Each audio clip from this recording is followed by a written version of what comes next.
Assalamualaikum warahmatullahi wabarakatuh. Hari kita sudah kembali bersama Al-Quran, masih pada surat ke-17, surat Al-Isra. Kita lanjutkan mulai ayat 66. Surat Al-Isra ayat 66. A'udzu billahi minasyaitonir rajim.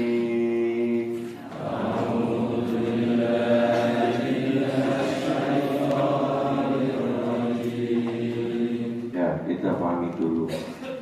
Rabbukum alladzi yuzji lakumul fulka bil bahr. Tuhanmu yang melayarkan kapal-kapal di lautan untukmu. Ya. Untuk apa? Litaqalu min fadli, untuk mencari sebagian dari karunia-Nya. Coba, itu kapal berlayar di laut, itu bisa untuk transportasi laut. Itu mungkin alat transportasi yang relatif paling murah dan bisa membawa paling banyak. Misalnya itu kalau bawa hasil tambang, ya, hasil bumi, itu kalau diangkut melalui darat, itu kalau antar pulau, antar negara tidak bisa karena harus nyebrang laut, samudra. Kalau dibawa melalui udara itu sangat mahal. Coba kalau hasil tambang itu sampai muatannya seperti bukit yang berjalan, itu kalau diangkut melalui darat itu betapa mahalnya. Kalau apalagi melalui udara. Kemudian itu baru satu aspek. Coba untuk mencari kekayaan di laut itu, ya ada perhiasan di dalam laut, ada berbagai macam jenis ikan, ada berbagai macam jenis pantinangki, ada terumbu karang, ada rumput laut, ada macam-macam itu.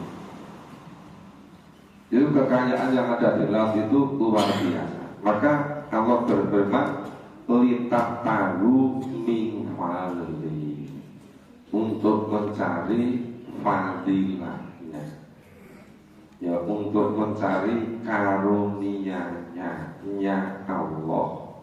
Jadi yang memberikan karunia seluruh yang ada di laut itu Allah, juga yang ada di daratan, juga yang ada di udara, semuanya itu Allah.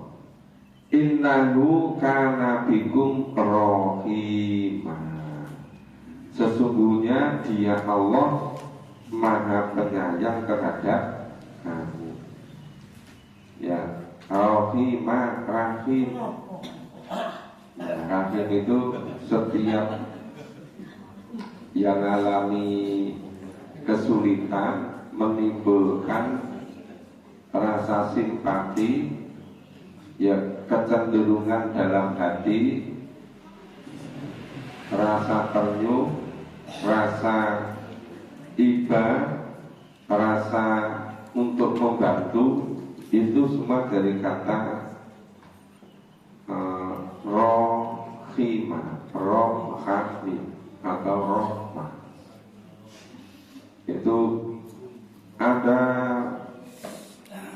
karunia Allah yang luar biasa, nggak pernah ada tandingnya, nggak pernah ada yang menyamainya. Itu yang namanya kasih sayang dari Allah. Nah, sebagian dari kasih sayang Allah itu juga dikaruniakan, diberikan kepada makhluknya, sehingga manusia memiliki rasa simpati pada sesama manusia. kepada makhluk selain manusia.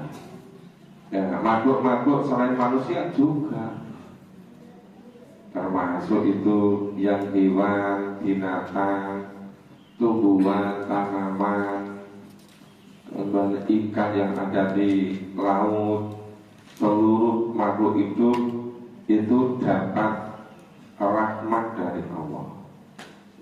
Wa idza massakumud durru fil bahri dzalla man tad'una illa iya. Apabila kamu ditimpa bahaya di lautan, niscaya hilanglah siapa yang kamu seru kecuali Allah. Kalau terjadi badai di tengah laut, terjadi ombak gelombang yang sangat tinggi, nah, mungkin ombaknya itu malah tingginya sampai puluhan meter. Nah, itu timpang pintu di atas laut, nggak ada yang bisa menyelamatkan. Itu seakan-akan dirinya itu dekat sekali dengan Allah. Jadi ketika terombang-ambing, ditimpa bahaya di tengah-tengah samudera, itu seakan-akan dekat dengan Allah, betul-betul pasrah pada Allah, seakan-akan gak ada batas lagi antara dirinya dengan Allah. Tapi anehnya, falamma najakum ilal bar a'raltum, maka tatkala Allah menyelamatkan kamu ke daratan, kamu berpaling. Ketika di tengah laut sedang ditimpa bahaya, itu merasa dekat sekali pada Allah, memohon terus menerus pada Allah. Nah, di kapal itu berdiri berdoa sambil jalan-jalan, doa, duduk sebentar wis kerasan, jalan lagi, doa lagi, mider doa terus itu. Bingung kan? Doa terus. Tapi begitu selamat sampai laut, sampai daratan lupa. Malah main-main lagi, berbuat maksiat lagi, ingkar lagi. Nah, kalau apa itu Isra di sini, wakanal insanu kafuro, dan manusia adalah selalu ingkar, tidak berterima kasih, tidak bersyukur. Orang kelingan nek lagi rekoso nih. Nah, barang sedang ditimpa musibah dalam keadaan bahaya, berdoa terus itu. Begitu diselamatkan, lupa. Maka manusia itu memang cenderung untuk ingkar, kufur. Isra di sini itu kafuro, ya, ingkar, tidak bersyukur, tidak berterima kasih. Apa amintum ayasifatikum janibal bar, maka apakah kamu merasa aman dari hukum Tuhan yang menjungkir balikkan sebagian daratan bersama kamu? Ya. Al-yursila alaikum hasiba, dan Allah meniupkan angin keras yang membawa batu-batu kecil. Nah, terus la tajidu lakum wakila, dan kamu tidak akan mendapatkan seorang pelindung pun bagi kamu. Jadi jangan merasa aman ketika bumi dijungkir balikkan, ya, sebagian daratan terjadi gempa, ya, terjadi juga itu tanah yang longsor, bukit yang runtuh, ada juga gunung Merapi yang meletus, hujan batu kan. Saya pernah mengingatkan itu Bapak Ibu yang mau ngerti seperti apa gunung Merapi meletus 2010, itu bisa melihat videonya di Ketok, hanya sekitar 25 menit. Waktu sangat dahsyat itu biar apa? Biar merasakan. Nah, ketika terjadi seperti itu, ya, itu bumi terbalik, ya, hujan batu, terjadi angin puting beliung. Pernah nggak itu sampai tidak tahu sebetulnya itu yang meletus gunung di mana?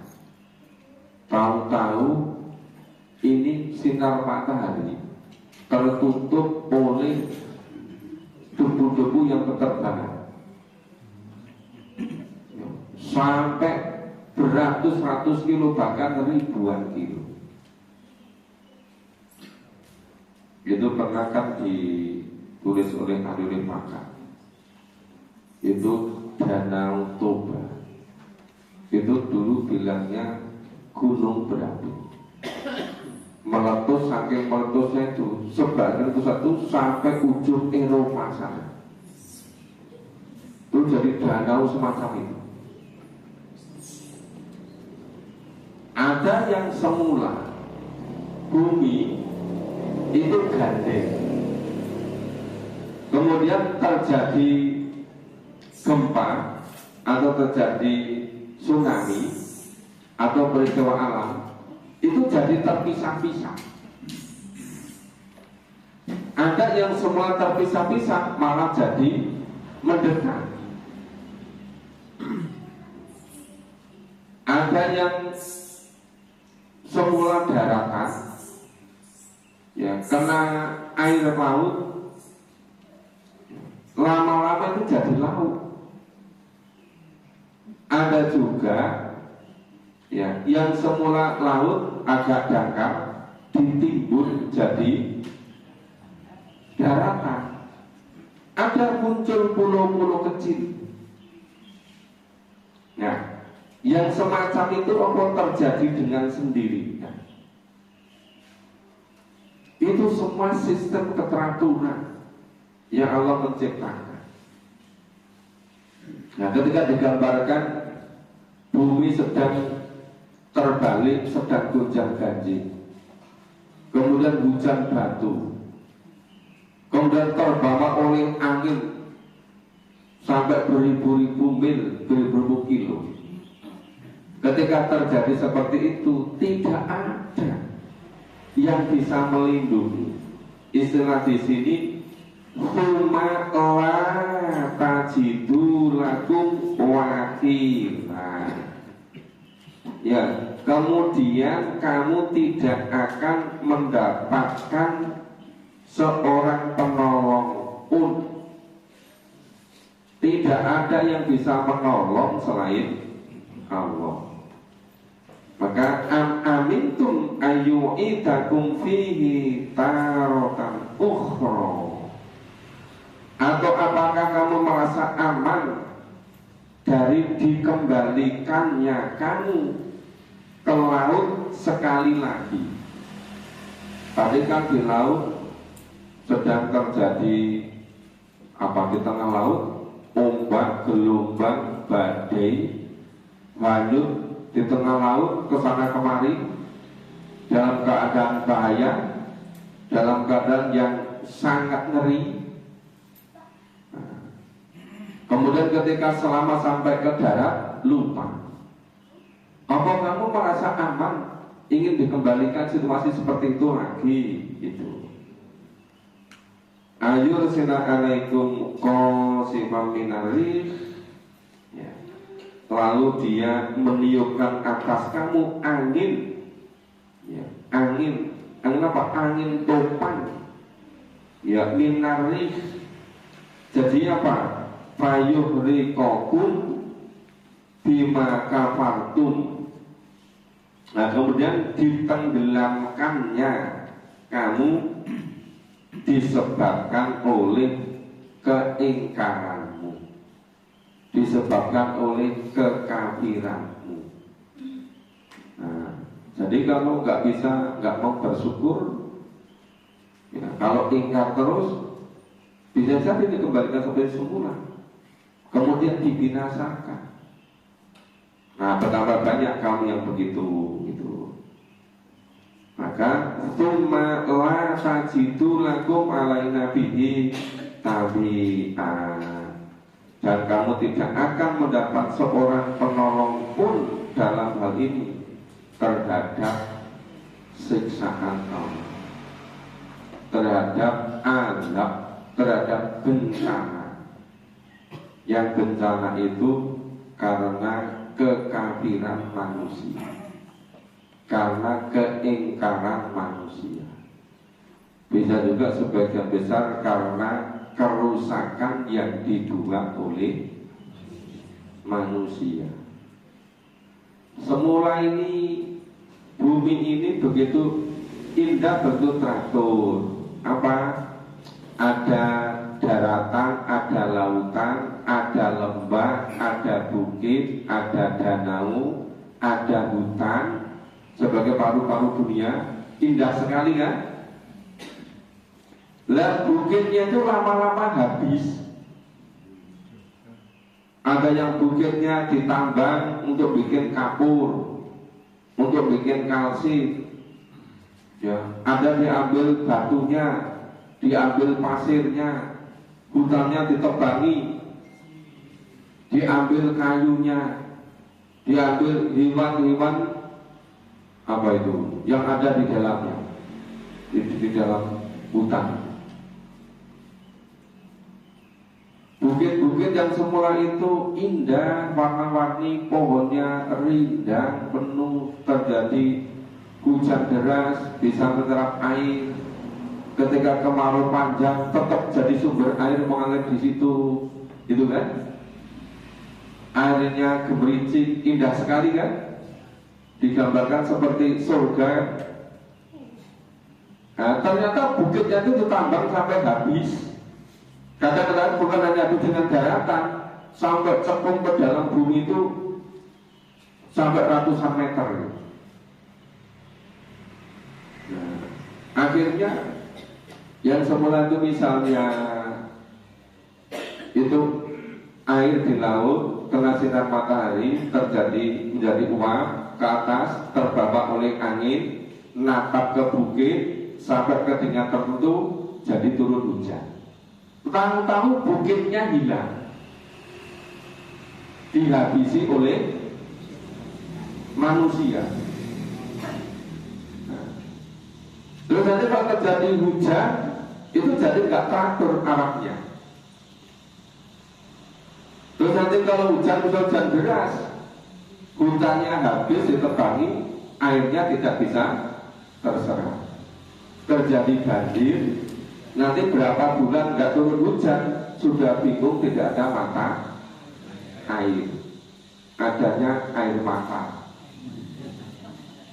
Susah kan jadinya? Nah ini sebetulnya kenapa Allah menjelaskan gini berkali-kali? Ya supaya ini,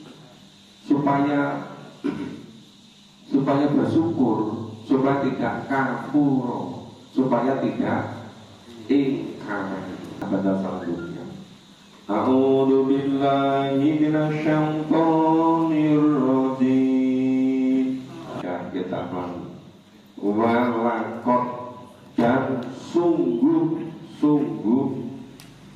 karomna bani Adam, kami Allah memuliakan anak keturunan Adam, Bani Adam.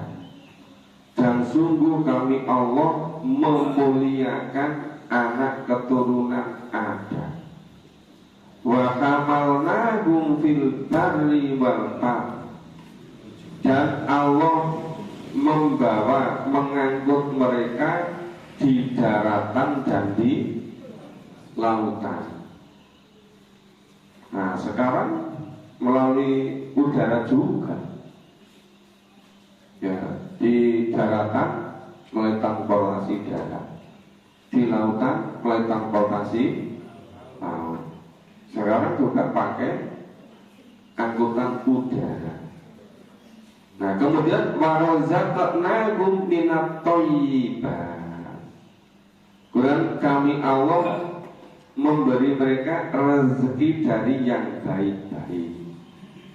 Rezeki yang baik-baik itu ya, kalau masyarakat itu masyarakat masih serba alami, ya itu apa yang ditanam, apa yang dihasilkan oleh bumi, apa yang dihasilkan oleh tanah, oleh air, oleh laut, ya, itu menjadi rezeki yang baik, rezeki yang bagus, yang thayyib. Tapi nanti kalau sudah ditambah-tambah dengan berbagai macam ya obat-obat kimia, berbagai macam jenis itu menjadi tidak begitu lagi thayyiban, nah, tidak begitu menyehatkan.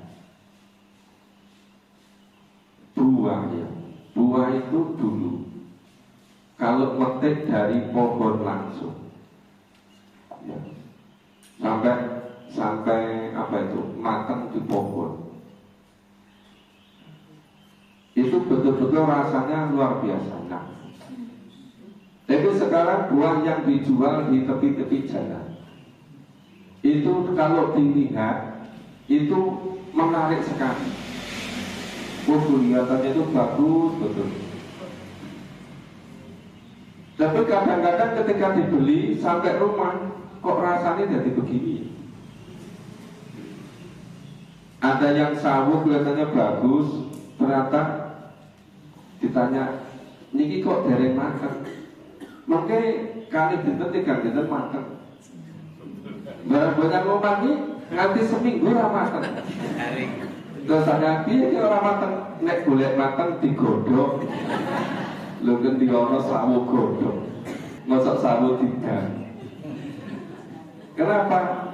Tampilannya itu menarik bagi orang yang punya uang untuk beli. Kalau nggak punya uang dia nggak merasa tertarik. Berarti beli betul.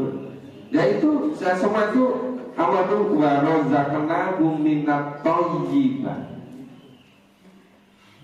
Makanya kenapa itu rata-rata yang hidupnya di pegunungan, di pedalaman desa yang udaranya masih jernih, airnya belum kena polusi dari limbah-limbah pabrik, dari limbah dari rumah tangga, itu relatif lebih sehat badannya. Kenapa rata-rata kalau sudah menjelang purna kerja, purna tugas, itu lebih senang tinggal di desa-desa daripada di tengah kota. Nah, itu dengan tetapi udaranya polusi, airnya polusi, lebih repot lagi.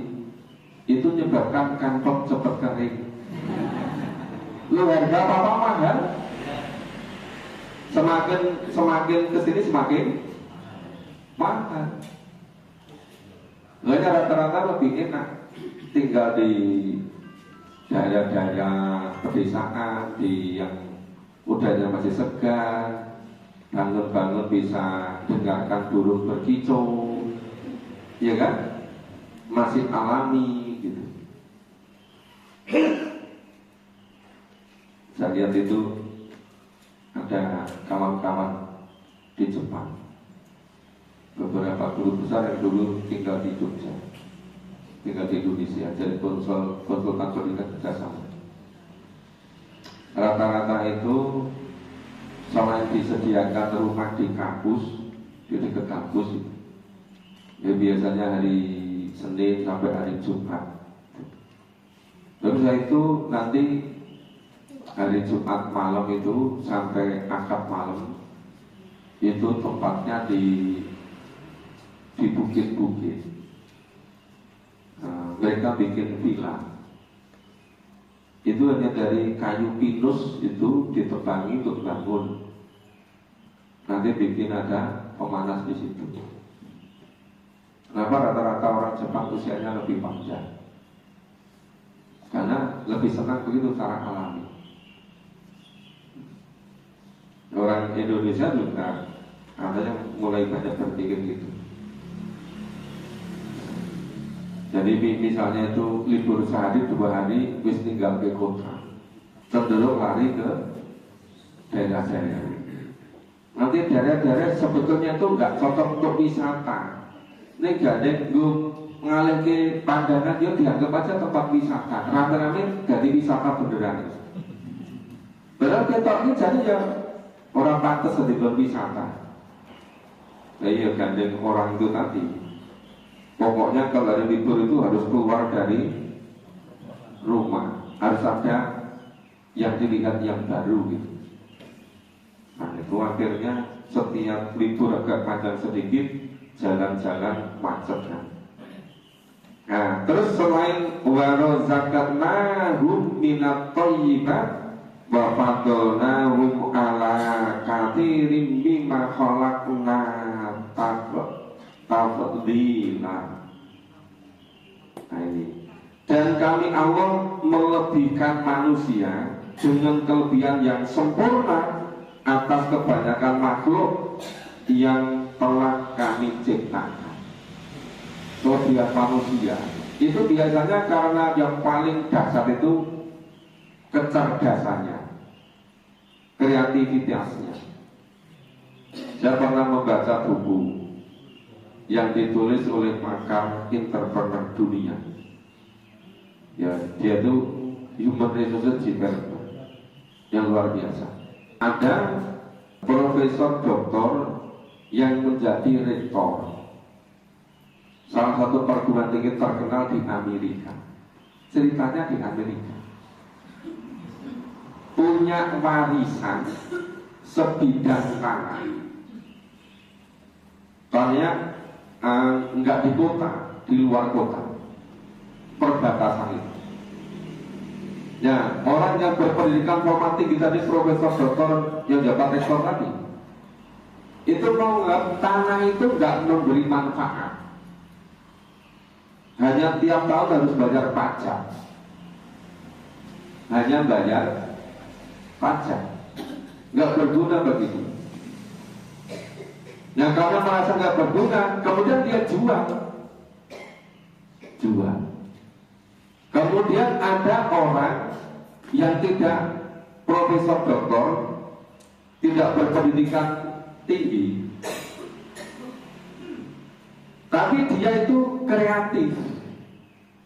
Dia itu punya kecerdasan tersendiri. Akhirnya apa? Tanah itu dia beli dengan harga yang murah. Harga itu dibeli, tanah beli harga murah. Itu daerah perbukitan batas kota, ada sumber mata airnya.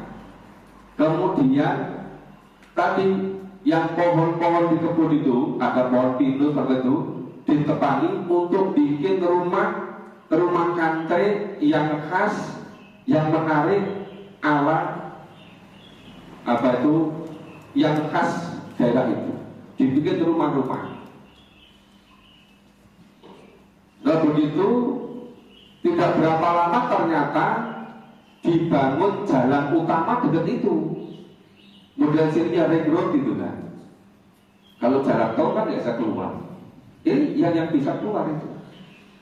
Terus di sebelahnya lagi ada tanah agak luas, ada sumber mata airnya, dijual murah juga, dia beli.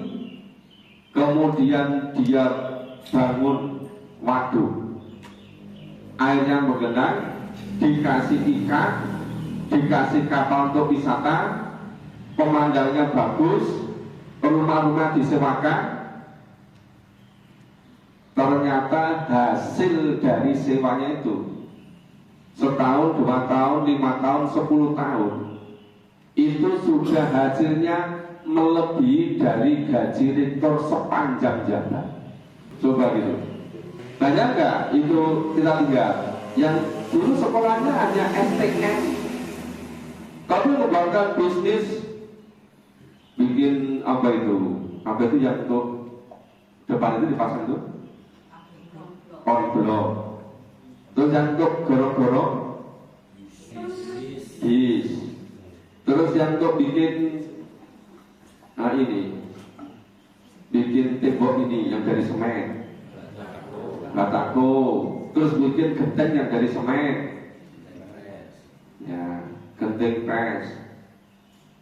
Nah, terus berkembang, terus ada tanah-tanah di tepi sungai yang tidak berada, dia beli. Nah, di situ apa? Dibikin kolam, dibikin rumah makan, dibikin gor olahraga. Padahal nggak berpendidikan tinggi, berikan biasa-biasa, nggak jadi kaya raya. Modalnya banyak tuh. Modal kepintaran. Nggak beli tanah itu tadi. Loh, itu tanahnya murah sekali. Tanahnya murah sekali. Murah tapi luas ya. Nah, itu tadi uangnya mengalir terus, datang terus, gitu kan. Orang-orang dari kota itu seneng nyewa, kadang sehari 2 hari, ada yang sampai seminggu. Itu uangnya ngalir terus. Banyak terjadi begitu kan? Nah, banyak tuan-tuan tanah itu tidak mesti berpendidikan formal tinggi, tapi mengandalkan kreativitasnya.